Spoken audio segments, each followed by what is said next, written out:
네, 대북 특사단을 태운 특별기가 조금 전 이륙했습니다. 청와대는 10분 전인 1시 50분쯤 예정 시간보다 조금 일찍 비행기가 이륙했다고 알려왔습니다. 특사단이 탄 비행기는 서해 직항로를 이용해 곧바로 평양으로 향할 예정입니다. 지난 1월 우리 스키 선수단과 대표단이 북한 마식령 스키장을 방문할 때에는 아시아나항공의 전세기를 이용했었는데요.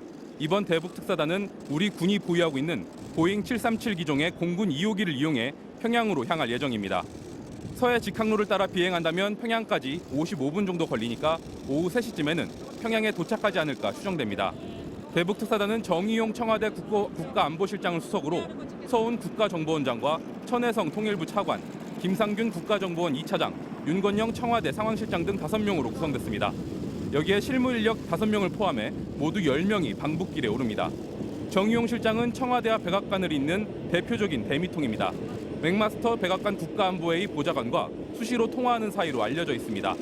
서훈 국정원장은 과거 김대중 노무현 두 정부의 남북 정상회담 때 참여하는 등 대북적 촉이 풍부한 대북통이라 할 수 있습니다. 특사 파견을 통해 북미 대화를 꼭 성공시키고 남북 관계도 더욱 진전시키고자 하는 문재인 대통령의 의중이 담긴 것으로 풀이됩니다.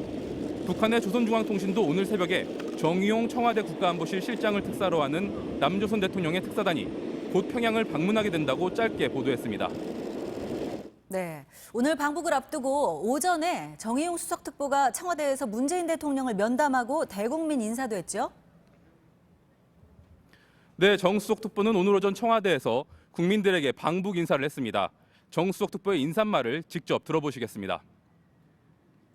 이번 방문은 평창 동계올림픽 계기에 북측에서 특사와 고위급 대표단을 파견한 데 대한 답방 형식으로 이루어지게 되었습니다.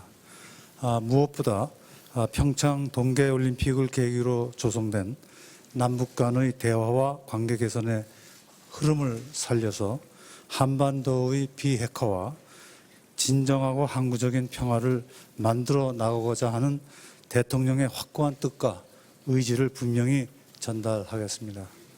아울러 이를 위해 기여한 남과 북 간의 대화는 물론 북한과 미국을 비롯한 국제사회와의 다양한 대화를 이어나가기 위한 방안들에 대해서도 심도 있게 협의하고자 합니다. 네, 김민욱 기자. 대북 특사단이 문재인 대통령의 친서를 김정은 북한 국무위원장에게 전달할 예정이라고 하던데요. 내용은 어떻고 언제 김정은 위원장을 직접 만나게 될까요? 네, 우리 특사단의 평양 일정은 도착하는 대로 북측과 협의해서 진행되기 때문에 아직 확정된 것은 없습니다. 아무래도 특사단이 평양에 도착한 뒤 양측이 탐색전을 마치고 내일 오전에 김정은 위원장을 만날 가능성이 높아 보입니다. 하지만 이미 김여정 특사나 김영철 통일전선부장이 다녀가 서로의 의정을 어느 정도 파악한 만큼 빠르면 오늘 저녁에 면담이 성사될 가능성도 있습니다.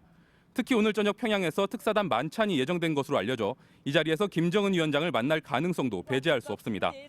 특사단이 전달할 문 대통령의 친서에는 북한이 미국과의 대화에 나서도록 설득하는 내용이 담긴 것으로 관측됩니다. 특별사절단은 내일 오후 서울로 돌아와 귀국 보고를 하고 이어서 미국을 방문해 방북 결과를 설명할 예정입니다. 지금까지 청와대에서 전해드렸습니다. 네, 대북 특사단 방북 관련 MBC 뉴스 특보 마칩니다. 여러분 고맙습니다.